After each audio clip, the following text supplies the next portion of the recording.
और भगवान भोलानाथ अपना गुस्सा में लाल किया। दो ही लियाना भी जा 2 मिनट रे बात है, ब्रेक लगी गया। चल जा इस डंडल के ऊपर इस अमृत का छींटा देना, तेरा खेत का झाड़ हरा हो जाए। राजा आगा पचा भैया पार्वती जी आंखों में शर्म की दो के काम बीजो किसकी जा हाँ बीजो दरबार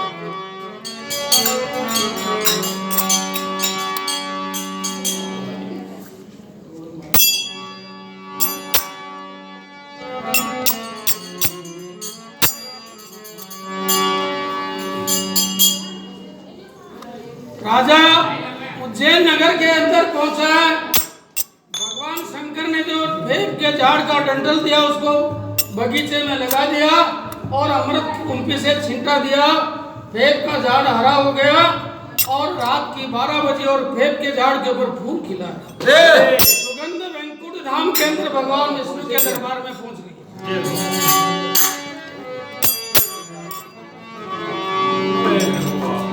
भगवान विष्णु को पता लगा कि मृत्यु लोक में भेप का झाड़ पहुंच गया है।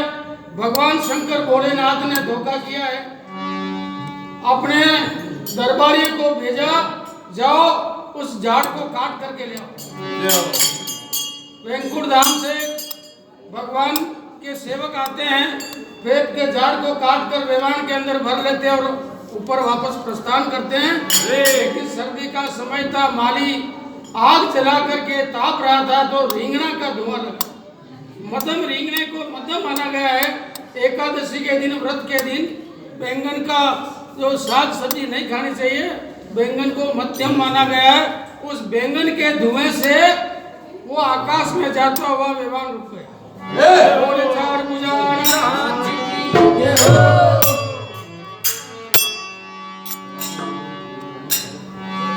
झाड़ी बटे रही जो और रेजा वाला सेवक भी घुसी गया।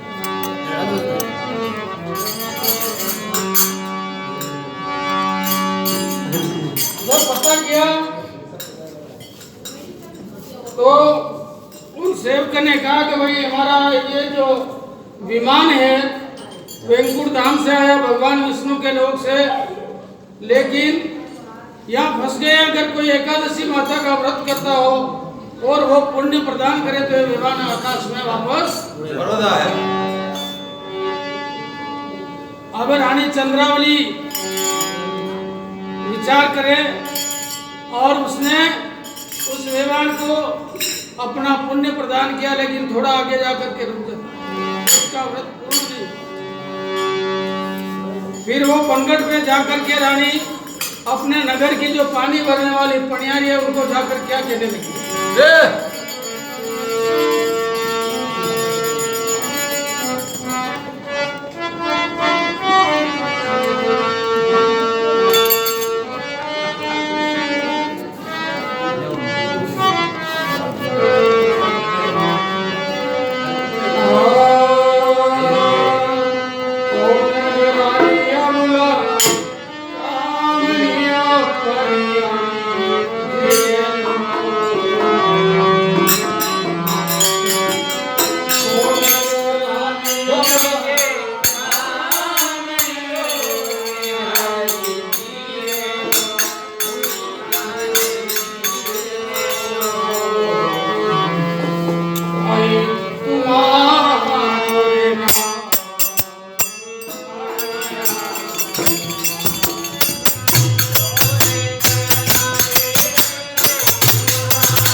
पनियारे ने पूछे कोई एकादशी माता रो व्रत करे तो बताओ।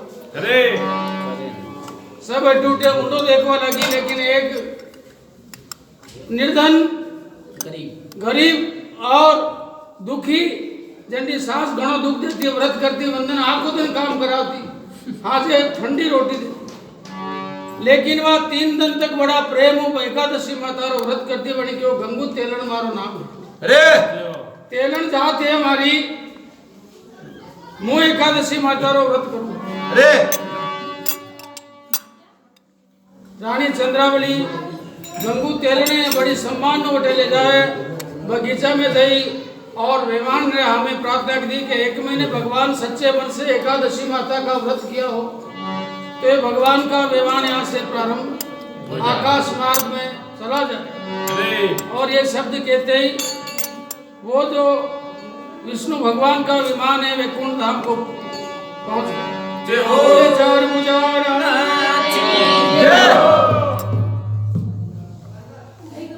हे प्रजाड़ काटीने ले गया, ठूंटो बड़े बगीचा में हो, राजा पासे गयो, महादेव जी दीदी थी कि कुंपी पर तैयार ही छांटो दीदो पाछो फूटी गयो, राते 12 बजे पाछो फूल खरी। बोले एकादशी सुगंध बैंकुट के अंदर पहुंची, राजा की हट को देखकर भगवान विष्णु ने कहा कि ये क्या किया तुम लोगों ने, उसको जड़ समेत उखाड़ के नहीं लाए, काट करके ले आए राजा के पास में, तो वो भगवान शंकर की दी हुई अमृत कुंपी है उससे वापस। अब भगवान ने अपनी माया को भेजा कि किसी प्रकार तू राजा को अपना सत हरा करके फेब का झाड़ वहां से लेकर के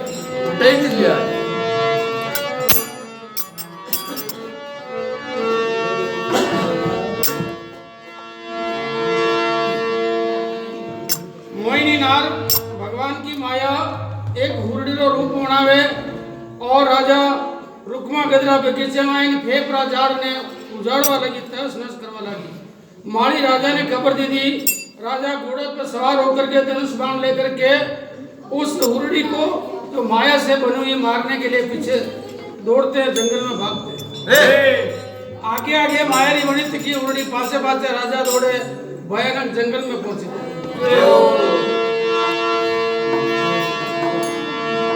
जंगल में जा करके उस माया ने वो रूप छोड़ करके सुंदर लड़की का रूप बना लिया और 16 साल की कन्या के रूप में राजकुमारी के रूप में प्रकट हो गई।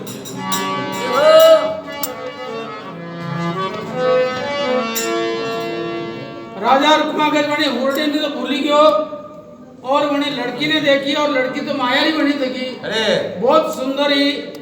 तो राजा मांगे जो रानी ने प्रजा मांगे जो पानी।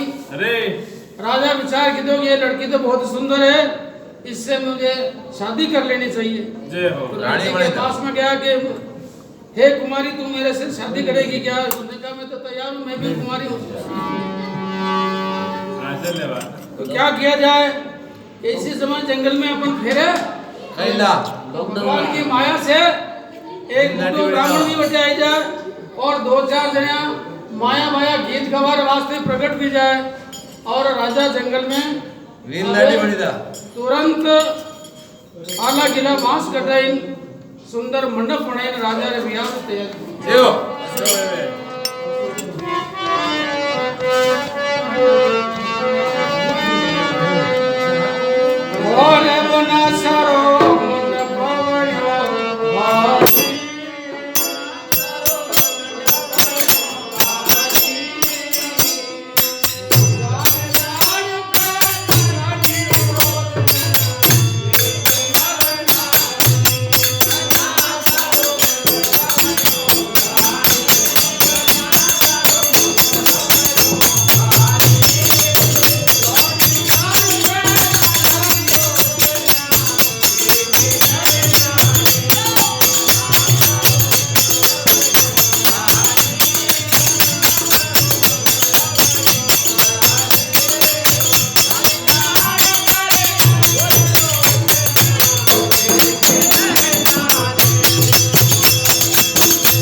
माया से जंगल में सुंदर मंडप तैयार हुआ। राजा उस मोहिनी नार से सुंदर कन्या को देखकर मोहित हुआ और उसी समय जंगल में फेरे खाने को तैयार हो गए। अरे बोले एकादशी मात की जय हो।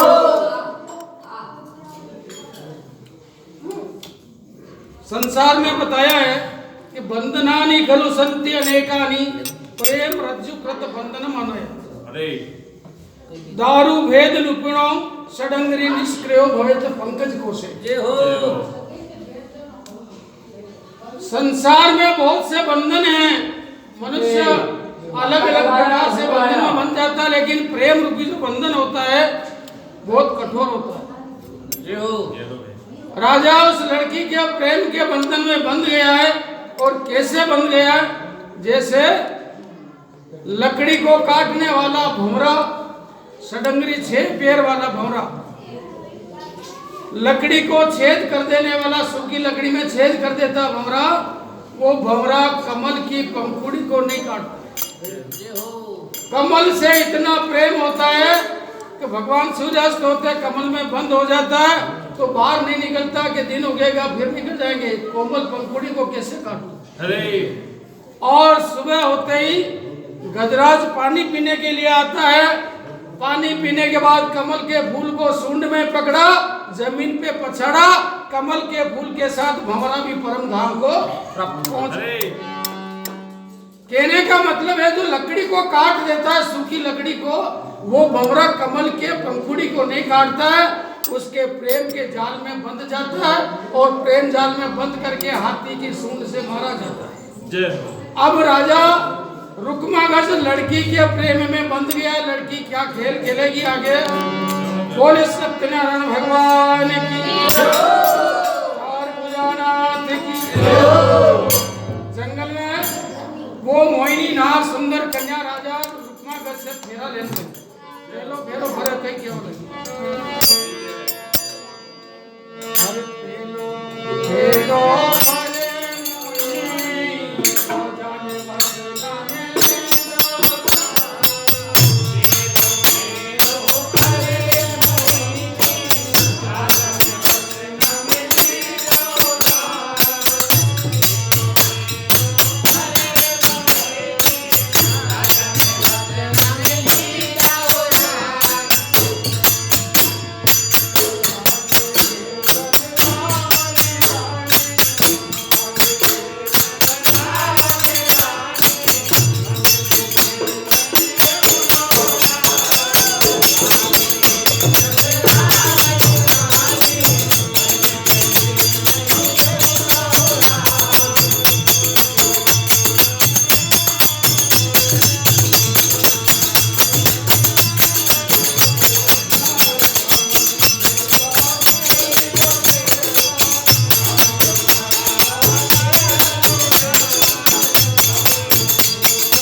पहला फेरा में राजा वचन लीधो के राजन आगे थारे चंद्रावली रानी है, वनडे भेली नहीं रहूंगा, वनडो केनो नहीं मानूंगा।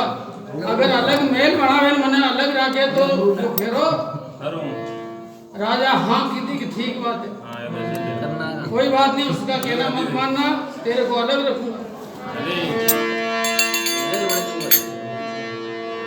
अरे दूजो फेरो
पुना में रहना।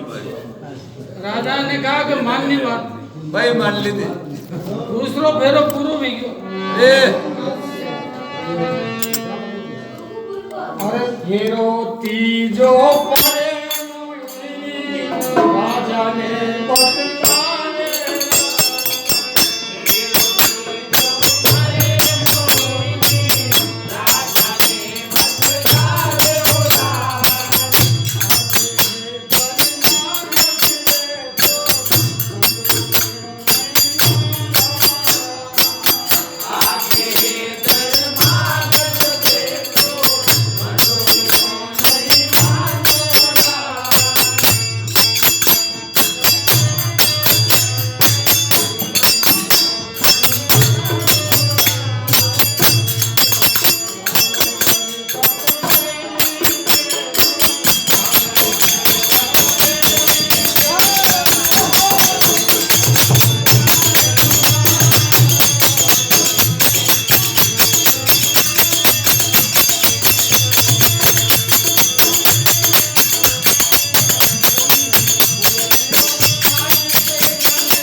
तीसरा फेरा में मोहिनी नाथ राजा ने बताया, आगे राजन तेरे धर्मागस बेटा है उसका कहना नहीं मानो। राजा शर्त मंजूर की थी, तीसरो फेरो पूरो।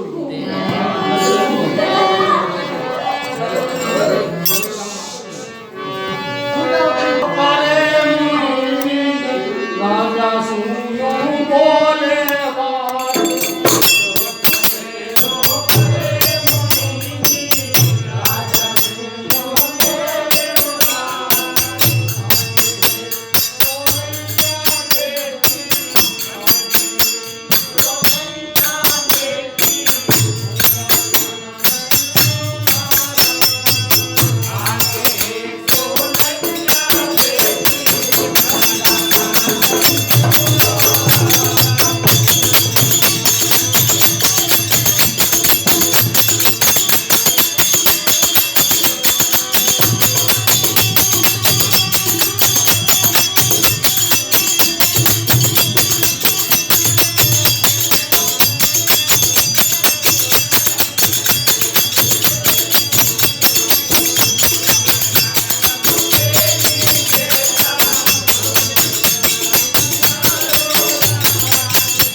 भगवान की चौथा फेरा में राजा पास में बंदी हो तो दो रानी केवल लगी कि थारे जो सोलन क्या बेटी है वंडो तानो हुनूंगा नहीं मने कहीं कहनी नहीं सर।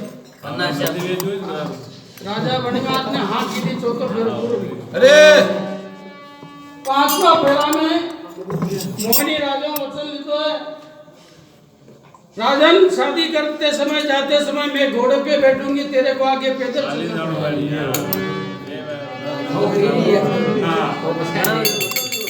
अरे तो घोड़ा ऊपर तो पैदल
बना लेते हो कि मैं घोड़े पे बैठूंगी, तेरे को पैदल चलना पड़ेगा।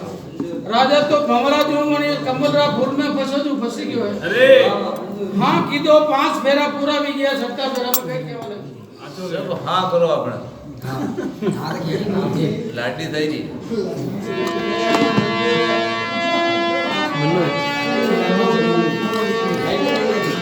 छठो फेरो अरे मोर राजा ने बसला में लेता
नारी को जो भोग की वस्तु समझ लेता है वो भी एक शक्ति का रूप है, देवी का रूप है, लक्ष्मी का अवतार है।